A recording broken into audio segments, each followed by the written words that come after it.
السلام علیکم دوستو، حضرت مولانا سعد کا بیان امید ہے آپ دھیان سے سنو گے۔ یعنی زمانے کا وہ فتنہ ہے جس نے علم کا، علماء کا وقار ختم کر دیا ہے، اور ایک حرام کام کا تصویر کشی قطعاً حرام ہے، اس کو جائز کہنا تو گمراہی ہے۔ اسے اپنے آپ کو بچائیے، اسے اپنے آپ کو بچائیے۔ یہ ایک ایسا فتنہ ہے جس کو بعض علماء نے میزائل کہا ہے کہ میزائل جو تباہی میزائل آتا ہے وہ اس سے بڑی تباہی سے آ رہی ہے، وہ کہتے ہیں موبائل یہ میزائل ہے۔ اس لیے میں تاکید سے کہہ رہا ہوں کہ ہمارے ماحول میں کسی کو گنجائش نہیں، یا شریعت میں گنجائش نہیں۔ ہمارا ماحول کیا ہوتا ہے؟ شریعت نے انکار کر دیا، فرمایا ہر مصور جہنم میں جائے گا۔ آپ کو معلوم ہونا چاہیے جن لوگوں کو اللہ والوں کی تصویر لینے کا شوق ہے، جن لوگوں کو اللہ والوں کی تصویریں لینے کا شوق ہے، ان کو یہ بات معلوم ہونی چاہیے کہ اللہ والوں کی تصویروں سے ہی دنیا میں بت پرستی شروع ہوئی ہے۔ جی ہاں، معلوم ہونا چاہیے سب کو۔ تصویروں کی دنیا میں ابتدا کہاں سے ہوئی ہے؟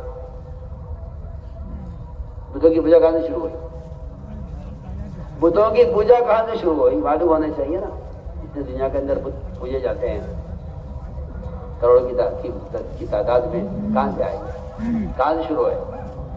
یہ دیکھو عجیب حالت ہے، جہاں آواز سنتے ہو ادھر ہو جاتے ہو۔ میں کچھ کہہ رہا ہوں، ادھر دیکھو نا میری طرف۔ یہ تو شیطان ہے جو چیخ رہا ہے، تم بھی شیطان بن جاؤ اس کے پیچھے۔ بت پرستی کہاں سے شروع ہوئی؟ یہ معلوم ہونا چاہیے۔ بت پرستی شروع ہوئی ہے اللہ والوں کی تصویروں سے۔ نوح علیہ السلام کی قوم میں 5 جنے بزرگ تھے۔ شیطان نے مشورہ دیا آج کل کے شیطانوں کی طرح کہ ان کی تصویر بناؤ بزرگوں کی۔ شیطان نے آج کل کے شیطانوں کی طرح مشورہ دیا نوح علیہ السلام کی قوم کو کہ اپنے بزرگوں کی تصویر بناؤ، ان کی یادگار رہے گی۔ ان کی تصویریں بنی۔ اب تصویر بنانے کا طریقہ بدل جائے تو بدل کر رہے گا، کیا بات ہے؟ آج یہ کہ یہ حلال ہے، وہ حرام ہے، یہ جائز ہے، وہ ناجائز ہے۔ انہوں نے تصویریں بنائی بزرگوں کی شیطان کے کہنے سے، پھر ان تصویروں کے مجسمے بنے۔ ان کی تعظیم بڑھتی گئی کہ جی تصویر تو پھٹ جائے گی، کچھ دن میں جو ہے ہلکی پڑ جائے گی یا ضائع ہو جائے گی، ان کے مجسمے بنا دو تاکہ یہ باقی رہے۔ یہاں سے دنیا میں بت پرستی شروع ہوئی ہے۔ میں تو آج بھی کہتا ہوں کہ اگر ان تصویروں سے بت بن سکتے ہیں تو ان تصویروں میں کیا بتوں کی بو نہیں ہوگی؟ کیا ان بتوں کی ضرورت نہیں ہوگی؟ جو تصویر بت کی شکل اختیار کر سکتی ہے، کیا آج ان تصویروں کے اندر بتوں والی ضرورتیں نہیں ہوں گی؟ کسی کا احساس مردہ ہو گیا ہو اور کسی کا ایمانی بیچارے کا کھوکھلا ہو کہ کوئی حرج نہیں ہے تو وہ جانے۔ ورنہ میں نے آپ سے عرض کر دیا کہ دنیا میں بت پرستی کی ابتدا اللہ والوں کی تصویروں سے ہوئی ہے۔ کیوں؟ عجیب بات ہے۔ علماء نے لکھا ہے کہ تصویر بنانا، چاہے موبائل سے بنائے، تصویر بنانا اللہ تعالی کی، اللہ اکبر، اللہ تعالی کی صفت میں، اس کی صفت تخلیق ہے، اس کی نقالی کرنا ہے کہ میں بھی اللہ ہوں۔ زنا کرنے والا، شراب پینے والا، چوری کرنے والا، جھوٹ بولنے والا، غیبت کرنے والا، کسی کو نہیں کہا کہ کوئی اللہ بننا چاہتا ہے، خالق بننا چاہتا ہے۔ صرف تصویر بنانے والے کے بارے میں فرمایا کہ یہ خالق بننا چاہتا ہے۔ جی حدیث ہے، پڑھی حدیث، کوئی خالی باتیں تھوڑی ہوتی ہے یہاں دعوت کے ممبر سے، صاف حدیث ہے۔ جو آدمی کسی بھی طرح سے تصویر بنا رہا ہے وہ خالق بننا چاہتا ہے۔ اللہ نے تو نے خالق بننا چاہا، ڈالی میں روح تصویروں میں وہ نہیں ڈال سکے گا، روح ڈالنے سے اللہ کا کام ہے۔ اللہ ان مصور اٹھا کے جہنم میں ڈال دیں گے سیدھا، سیدھی بات ہے۔ یہ لکھا مولانا جو ہے بدر عالم شمس تجوان سننا میں تصویر کشی پر یہ لکھا ہے اور روایت نقل کی ہے کہ مصور اللہ بننا چاہتا ہے کسی شراب پینے پر، زنا کرنے پر، جھوٹ بولنے پر، غیبت کرنے پر، کسی کبیرہ گناہ پر وہ عذاب نہیں ہے جو عذاب تصویر لینے پر ہے۔ جی ہاں، پڑھیے آپ حدیث، اشد الناس عذاباً کہا ہے، اشد الناس۔ ابن عباس کے پاس ایک آدمی آیا، آ کر کہنے لگا کہ جی میں آپ سے ایک مسئلہ معلوم کرنے آیا ہوں۔ وہ زمانہ جاہلیت کا زمانہ، کفر کا،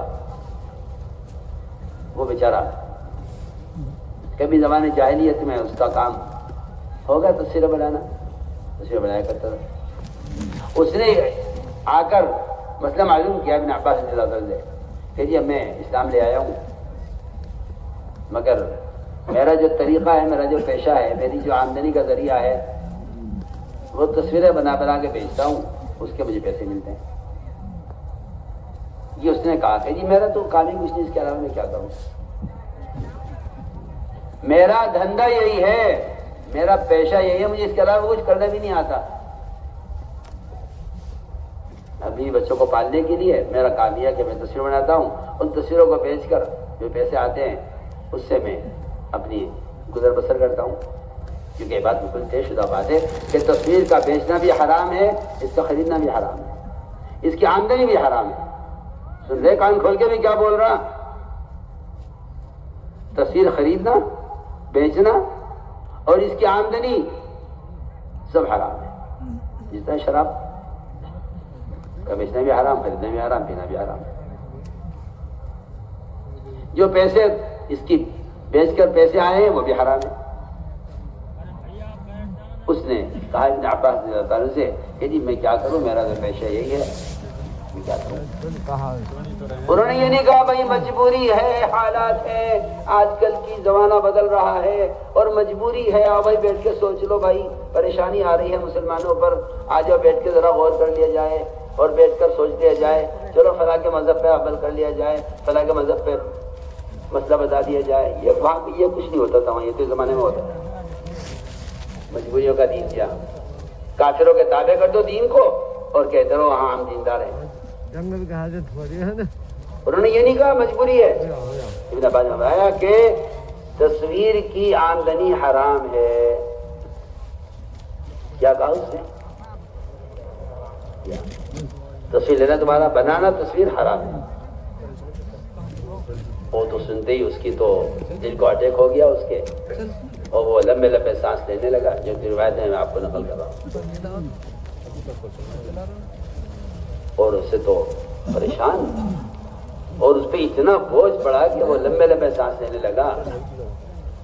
وہ کہ جی میں تو ہلاک ہو گیا، میں کیا کروں، کوئی گنجائش ہے؟ نہیں، کوئی گنجائش نہیں ہے۔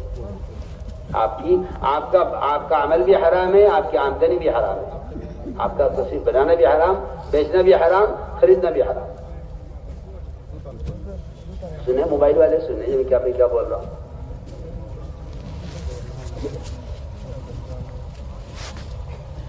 اس نے کہا جی میں کیا کروں، خیر میں تو بھوکا مروں گا، میرے پاس کے علاوہ کوئی راستہ نہیں۔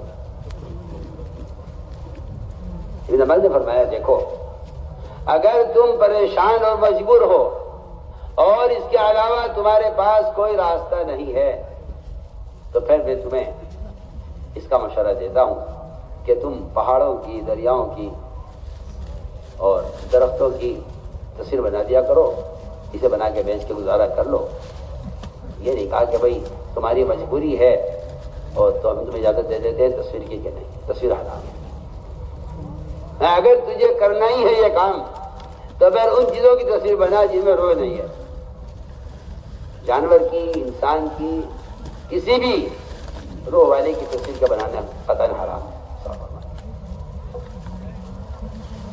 لیکن کیا افسوس اور صد افسوس کہ مسلمان کو بے ادب بنا دیا، یہ کہہ کر کہ یہ کرنا جائز ہے، یہ کرنا بھی جائز ہے، یہ کرنا بھی جائز ہے۔ جی ہاں، اسے بے ادب بنا دیا، اسے ننگا کر دیا، اسے بے ادب بنا دیا۔